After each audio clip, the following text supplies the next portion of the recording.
सामने की पट्टिका के मध्य में विघ्नहर्ता श्री गणेश की मूर्ति विराजमान है।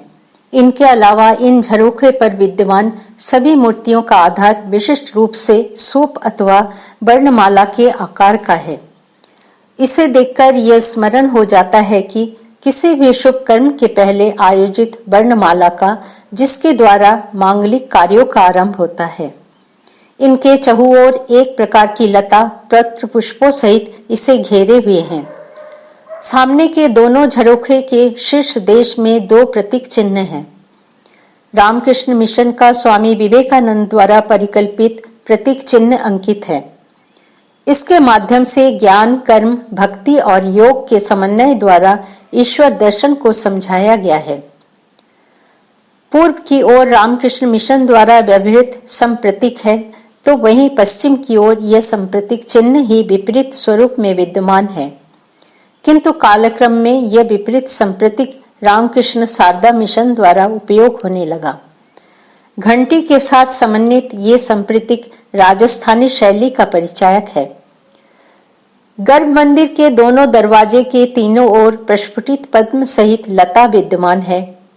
सामने के मुख्य दरवाजे दक्षिण दरवाजे के ऊपर सिद्धिदाता भगवान गणेश की एक मूर्ति विद्यमान है तथा नीचे की ओर दोनों ओर गरुड़ और हनुमान जी की प्रणाम मुद्रा में प्रतिमाएं विराजमान हैं। यहाँ ये विशेष रूप से ध्यान देने योग्य बात है कि भगवान श्री राम और श्री कृष्ण अवतार भगवान विष्णु के अवतार द्वय के दोनों अंतरंग भक्त एक ही स्वरूप में भगवान श्री रामकृष्ण के द्वारपाल के रूप में नियुक्त हैं। यह देख अनायास ही हनुमान जी के लिए गोस्वामी जी की ये पंक्तियां स्मरण हो आती है। राम दुआरे तुम रखवारे, हो तना आज्ञा बीनु पैसारे। पूर्व के प्रवेश द्वार के ऊपर मध्य भाग में आदि दुर्गा भगवती जगधात्री विद्यमान है। शक्ति स्वरूपिणी देवी जगत को धारण करती हैं। गर्भ मंदिर के चारों कोनों के बाहर मंदिर के भार वाहन के लिए स्तंभ हैं। वे हाथी के सूंड के सदृश प्रतीक विशिष्ट हैं, मानो जैसे शक्तिशाली हाथियां इस मंदिर को धारण किए हुए हैं।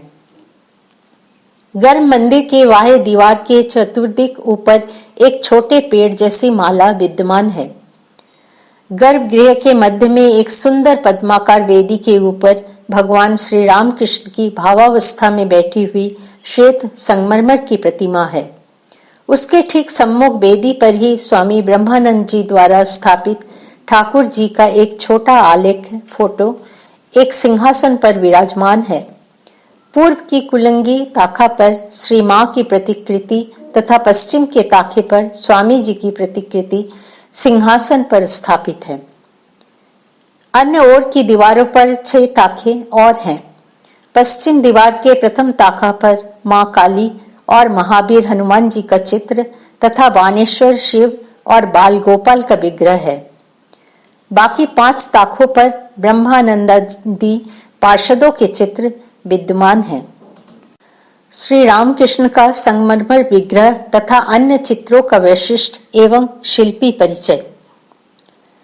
कलकत्ता स्थित भवानीपुर निवासी सॉलिसिटर श्री अचल कुमार मैत्र की धर्मपत्नी की इच्छानुसार भगवान श्री रामकृष्ण की इस संगमरमर निर्मित प्रतिमा का निर्माण हुआ था। वे स्वामी ब्रह्मानंद जी की मंत्र शिष्या थी। कलकत्ता के झावतला रोड स्थित विनायक पांडुरंग कर्मकार नामक एक महाराष्ट्रीयन शिल्पी द्वारा इस प्रतिमा का निर्माण किया गया था। विनायक पांडुरंग कर्मकार नाना साहब कर्मकार नाम से भी प्रसिद्ध तत्कालीन भारतीय मूर्ति शिल्पी थे।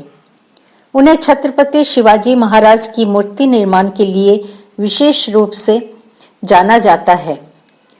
2 अक्टूबर 1891 को उनका जन्म कोंकण प्रदेश के रायगढ़ जिले के ससावणे गांव में हुआ। वे सन 1917 के आसपास से कलकत्ता में थे। वहां रहते हुए उनका परिचय रविंद्रनाथ टैगोर जैसे लोगों के साथ हुआ था। कलकत्ता निवास के दौरान ही उन्होंने काशी अद्वैताश्रम के मंदिर में स्थापित ठाकुर जी के विग्रह का निर्माण किया था। कर्मकार मूर्ति कला संग्रहालय मुंबई से कुछ दूर अलीबाग के पास ससावने गांव में उनके घर पर स्थापित किया गया है। उन्हें भारत सरकार द्वारा वर्ष 1964 में पद्मश्री से सम्मानित किया गया था। उन्होंने ठाकुर जी के फोटो व प्रत्यक्षदर्शियों के वर्णन का अवलंबन लेकर सर्वप्रथम एक मॉडल तैयार किया। पूजनीय शरत महाराज ने स्वामी ब्रह्मानंद जी को एक बार इस मॉडल को देखकर अनुमोदन करने का निवेदन किया। राजा महाराज, शरत महाराज और कई लोगों के साथ एक दिन स्टूडियो में गए। वहां उन्होंने मॉडल में संशोधन हेतु कुछ निर्देश दिए, जैसे ठाकुर का कर्ण उनके चक्षुओं से नीचे था और उनके आजानु लंबित बाहु थे, जिससे बैठने पर भी साधारण मनुष्यों की भांति झुकना नहीं पड़ता था। स्वाभाविक रूप से उनकी कलाइयां जानू पर टिकती थी। इस तरह के कई संशोधनों के पश्चात महाराज ने मॉडल का अनुमोदन कर दिया। इसके पश्चात इटालियन प्रस्तर पर मूर्ति की खुदाई शुरू हुई। उसी समय पत्थर के भीतर से कुछ काला दाग निकल आया, इसलिए इस सुंदर प्रतिमा को बेलूर मठ में स्थापित करने की योजना निरस्त कर दी गई। सन 1936 में जब अद्वैताश्रम में मंदिर प्रतिष्ठा की तैयारी चल रही थी, तभी चंद्र महाराज साधुओं के साथ परामर्श करके स्टूडियो से ये प्रतिमा काशी ले आए और सादा तैल लगाकर उसे ही वेदी पर बैठाया। यही है भारत में रामकृष्ण संघ का प्रथम प्रस्तर निर्मित मंदिर व श्री रामकृष्ण का प्रथम संगमरमर विग्रह। वेदी के अंदर एक पात्र में भगवान श्री रामकृष्ण देव की अस्थियां, श्री मां के केश, नख और एक दांत प्रथित है। इसके अलावा इस मंदिर में श्री मां की अस्थियां तथा श्री चरण पूजा के पुष्प, स्वामी शिवानंद जी और स्वामी शारदानंद जी के भस्मावशेष अलग से संरक्षित हैं। श्री मां शारदा ने अपने चित्र को स्वयं अपने ही हाथों से सन 1912 में प्रथम मंदिर के ताखे पर स्थापित कर पुष्पादि अर्पित कर कहा था, बेटा चंद्र, इसके बाद से इस पर भी 2 पुष्प अर्पित करना। उनके स्वहस्त से पूजित यह प्रतिकृति आज भी मंदिर में पूजित है। स्वामी शिवानंद जी ने सन 1902 में जब आश्रम स्थापित किया, उसी के दूसरे दिन बेलूर मठ से तार मिली कि स्वामी जी ने महासमाधि ले ली है। इस पर उन्होंने कहा, तो फिर ठाकुर जी के पास ही स्वामी जी को भी बैठा दूं। उनके पास परिव्राजक रूप में स्वामी जी की एक चित्र था, उसे ही बैठाकर अपने हाथों से पूजा प्रारंभ कर दी। इस चित्र की अभी भी पूजा होती है। 1921 में शिवरात्रि के दिन स्वामी ब्रह्मानंद जी ने पुराने लिथोग्राफ फोटो को बदलकर एक छोटे से पट में ठाकुर जी की प्राण प्रतिष्ठा कर स्थापित किया था। यह चित्र आज भी गर्भगृह में वेदी पर स्थापित और पूजित है। मां काली के चित्र की प्रारंभ से ही स्वामी शिवानंद जी पूजा करते थे।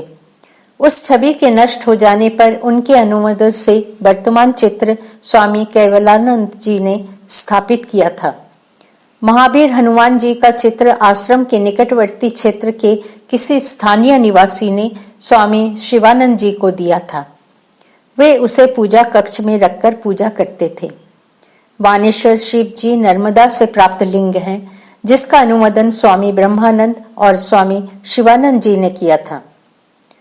बाल गोपाल का छोटा विग्रह स्वामी जी के शिष्य स्वामी सदा शिवानंद जी भक्त राज महाराज द्वारा व्यक्तिगत रूप से पूजित है, जो उनके देहत्याग के बाद से मंदिर में संरक्षित और पूजित है। मंदिर प्रतिष्ठा उत्सव 24 फरवरी 1936 को श्री रामकृष्ण देव की शिव आविर्भाव तिथि थी। उसके साथ उनकी जन्म शतवार्षिकी भी थी। उसी दिन प्रातः 9:30 बजे स्वामी विज्ञानानंद जी ने शास्त्र विधि अनुसार मंदिर का लोकार्पण किया। उस दिन मंदिर प्रतिष्ठा के निमित्त पूजा, रुद्रप्रयाग, सप्तशती होम और विभिन्न देवताओं की पूजा हुई। रात्रि में काली पूजा, 10 महाविद्याओं की पूजा और काली कीर्तन हुआ। इस अनुष्ठान में उपस्थित थे स्वामी धीरानंद जी, शर्वानंद जी, अचलानंद जी, शुभंकरानंद जी, जगदानंद जी, शांतानंद जी, ओंकारानंद जी, केवलानंद जी आदि प्रमुख वृद्ध दिक्पाल सन्यासीगण। इसके अलावा जन्म शतवार्षिकी उत्सव के उपलक्ष्य में 26 फरवरी को निकटवर्ती टेकरा मठ के स्वामी मंगलगिरी जी के नेतृत्व में काशी स्थित सभी संप्रदायों के साधुगणों के साथ सम्मिलित होकर समन्वयाचार्य श्री रामकृष्ण के चित्र के साथ वाद्य आदि सहित शोभा यात्रा निकाली गई। 6 मील रास्ता की परिक्रमा 3 घंटे में की गई। सभी अखाड़ों के महामंडलेश्वर शोभा यात्रा में आगे की ओर और वृद्ध साधुगण 12 मोटर गाड़ियों में गए थे। काशी नरेश ने अपने व्यक्तिगत आरक्षकों को राजकीय परिधान, सज्जा व अलंकृत हाथियों को भेजा था। इसके दूसरे दिन समष्टि भंडारे का आयोजन हुआ था, जिसमें 2000 सन्यासियों ने भाग लिया था। विभिन्न संप्रदायों का एकत्र सम्मेलन भगवान श्री रामकृष्ण के समन्वय वार्ता का एक अभूतपूर्व निर्देश था। एक दिन सर्वधर्म सम्मेलन का आयोजन हुआ, जिसमें भारत रत्न महामना पंडित मदन मोहन मालवीय जी सहित अन्यान्य पंडित वृंदों ने श्री रामकृष्ण के जितने मत उतने पथ पर विद्वतापूर्ण व्याख्यान दिए। पंडित प्रमथनाथ तर्कभूषण जी द्वारा भागवत पाठ व व्याख्या हुई। अंतिम दिन 29 फरवरी को धर्म सभा में अध्यक्षीय संबोधन महामंडलेश्वर स्वामी महादेवानंद गिरी जी ने किया। अन्य वक्ताओं में स्वामी भागवतानंद जी गिरी जी, स्वामी शर्वानंद जी आदि सन्यासीगण उपस्थित थे। इस प्रकार साल 1902 में किराए के मकान में प्रारंभ हुआ यह आश्रम आज 121 वर्ष में श्री रामकृष्ण विवेकानंद नव वेदांत के प्रसार में एक मुख्य स्तंभ के रूप में खड़ा है। स्वामी ब्रह्मानंद व शिवानंद जी द्वारा इच्छित और श्री रामकृष्ण भावमय स्वामी निर्भरानंद जी के अथक प्रयासों से निर्मित श्री रामकृष्ण देव का यह प्रथम मंदिर प्राय 87 वर्षों से काशी में एक अद्भुत स्थापत्य का प्रमाण है। जय श्री रामकृष्ण।